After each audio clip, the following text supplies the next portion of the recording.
Hey, my friends, welcome back to Nichols Makes Sense. Before I tell you what we're covering today, I want to invite you to do something with me first. And I know that sounds a little unconventional for a podcast opening, but stay with me, friends, because this actually matters. So, wherever you are right now, whether you're in the car, on a walk, doing your dishes, sitting at your desk perhaps, just take one normal, everyday breath. Not a deep, therapeutic, performing wellness breath, just a breath. Now, as you do that, scan your body from head to toes.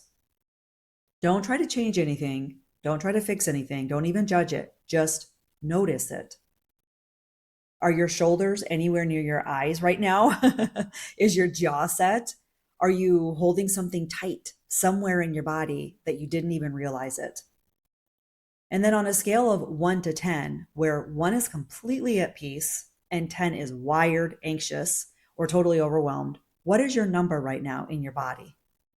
Hold that number. We're going to come back to it. My name is Diane Nichols, and I'm a nervous system mentor.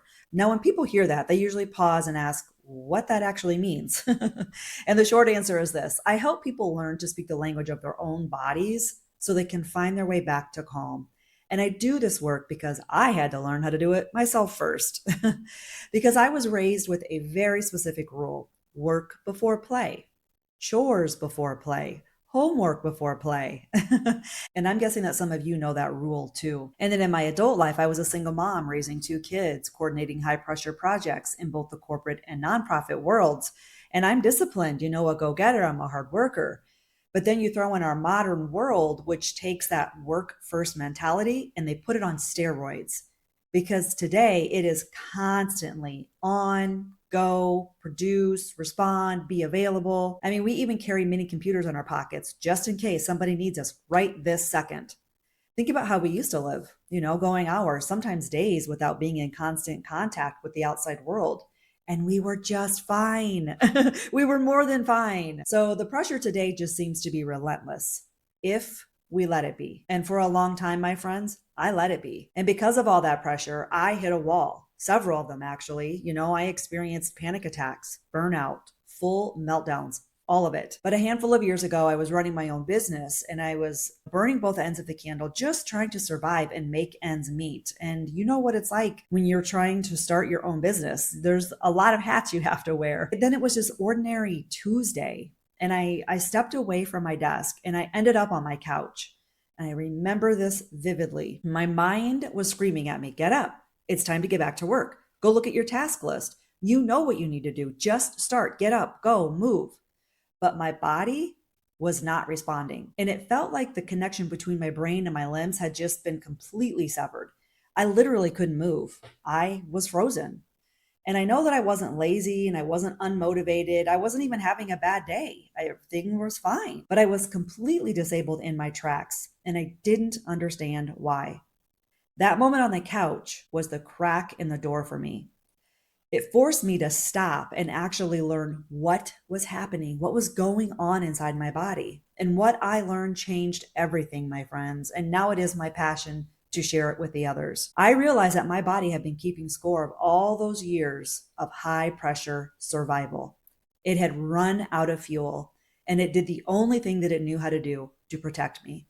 It pulled the emergency brake. And once I understood why my body did that, I stopped being at war with it. And I want that for you too, my friends. Here's the simplest way I know to explain what's actually happening inside you when stress takes over. We've been taught to think of our bodies like machines. Flip the switch, turn the key. I mean, we even maintain our bodies less than we maintain our cars sometimes.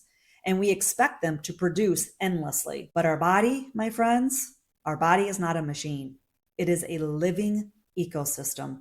And the easiest way to understand how it works is to think of it as a castle. Your nervous system has 3 basic states, 3 gears, if you will, and each one has a job. The first one we're going to call the citadel state. That's the safe, peaceful center of your castle where life actually flourishes. In the scientific world, this is called the ventral vagal state, the parasympathetic state of safety and connection that some of you have heard of. This is you on a good day. That calm, clear-headed, connected, you laugh easily, you think creatively, you feel genuinely present with the people that you love. This is your home gear. It is where your body naturally wants to live. The second state is the guard state, This is your gas pedal. Scientists call it the sympathetic state, mobilization, fight or flight, if you will. But really, it is just the guards rushing to the castle walls because they perceive a threat. Your heart beats faster, your thoughts race, your jaw tightens, your shoulders climb up. This gear is not a flaw. It exists actually to protect you. It's just your body saying, uh-oh, something is wrong. Something feels wrong. Let's get ready. And then there is the third gear, the drawbridge state. This one gets talked about the least, but I feel like it matters the most. It's what I experience because when the guards have been running at the walls for far too long, that load gets too heavy and your body realizes that it cannot keep fighting. So it pulls the emergency brake. The drawbridge comes up.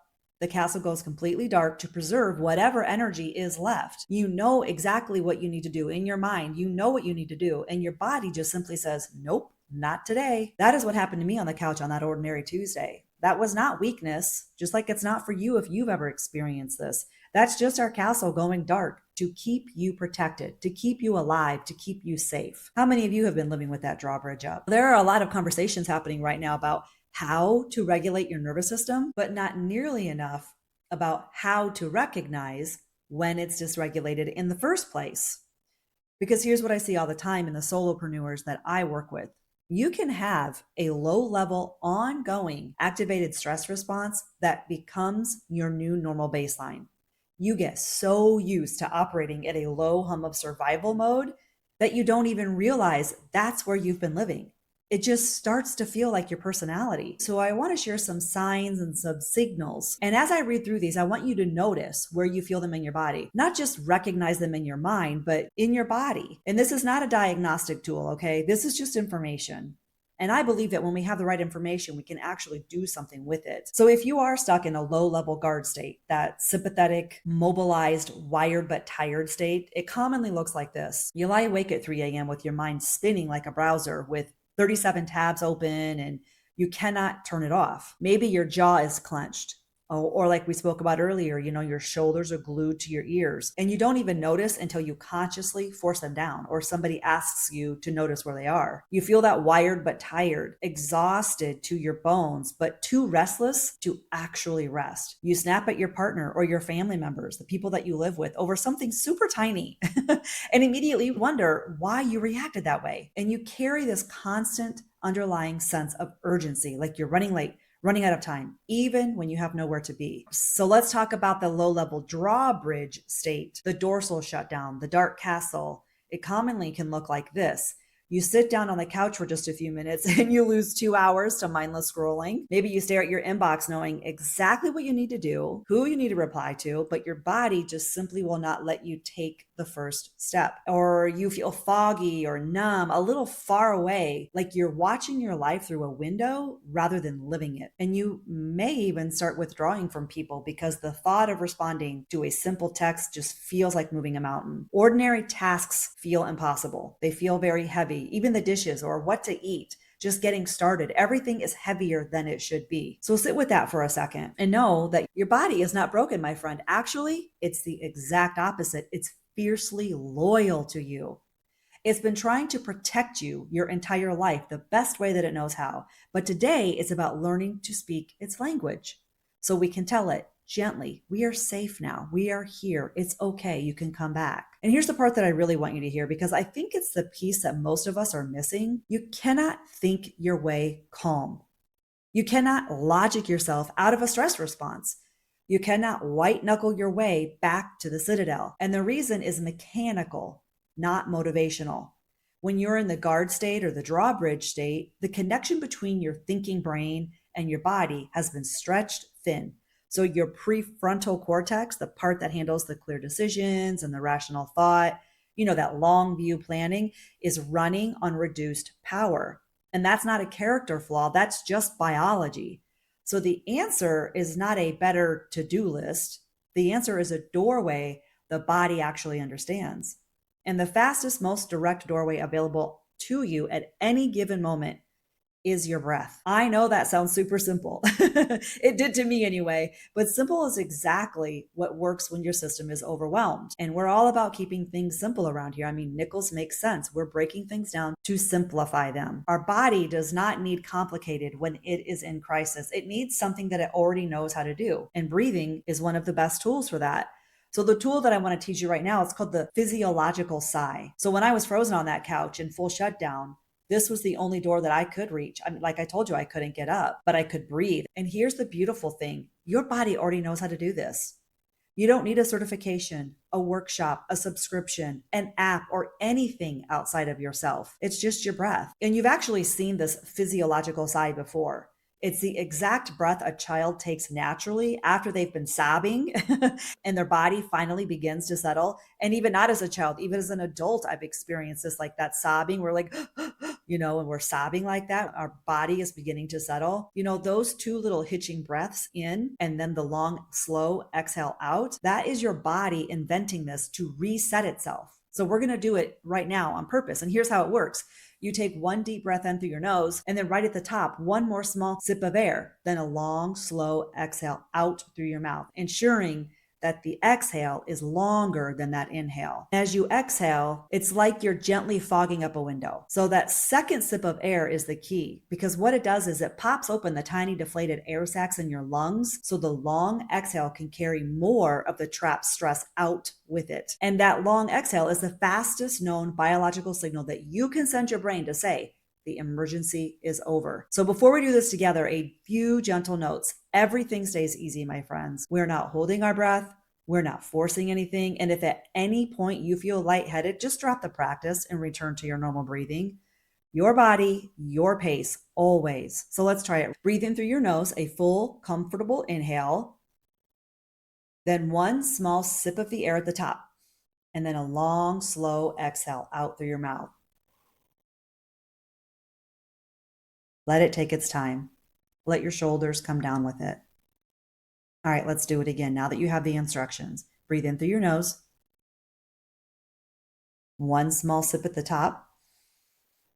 And then long, slow exhale out. Fog that window up. All the way. All right, let's do it one more time because 3 is my favorite number. Breathe in through your nose. Not forcing, but just breathing it in comfortably. And then one small sip of air at the top, one more. And then slow exhale through your mouth. Dropping those shoulders again if you need to, unclenching your jaw. All the way out, long and easy. And sit with it for just a moment. Now that took 30 seconds? You can do that in the car before you walk into a hard conversation. You can do that at your desk before you open your inbox. You can do that at 3 a.m. when your body will not stop. You can do it in the middle of a meeting and no one will know. Under 1 minute, nothing to buy. You carry this doorway with you everywhere you go. Now, there are a plethora of other specific tools and practices that I could walk you through getting back to the citadel when your body is stuck in either of those other states. The physiological sigh is just one of them. And there are several others that are just as simple and just as acceptable, but I want to give those tools the space that they deserve. So I'm saving that for its own episode, because a toolkit that actually works for your nervous system is not something that you rush through at the end of a conversation. It actually deserves its own home. So practice the physiological sigh, the one that we did here today, and see how it lands for you. And I'll create a future episode with some other practical things that you can do to regulate your nervous system. But for now, let's just come back to where we started today. Take a breath, let your shoulders drop, and scan your body again from head to toe. So remembering that scale of 1 to 10, where 1 is completely at ease and 10 is overwhelmed. What is your number right now? Just notice if it's shifted, even half a point. That shift, however small, is real. Your body just did something. In the middle of your day, without clearing your calendar or downloading anything or buying a single thing, you gave your nervous system a moment of something different. And that is the whole invitation. Not a complete overhaul, not a perfect practice, just a small, consistent, intentional return. Over and over again, one breath at a time. You're not a machine, my friends. You're a living, breathing, beautifully designed human being, and you deserve to feel at home in your own body. I'm Diane Nichols, and I'm so honored to be with you on this path. Stay gold, my friends.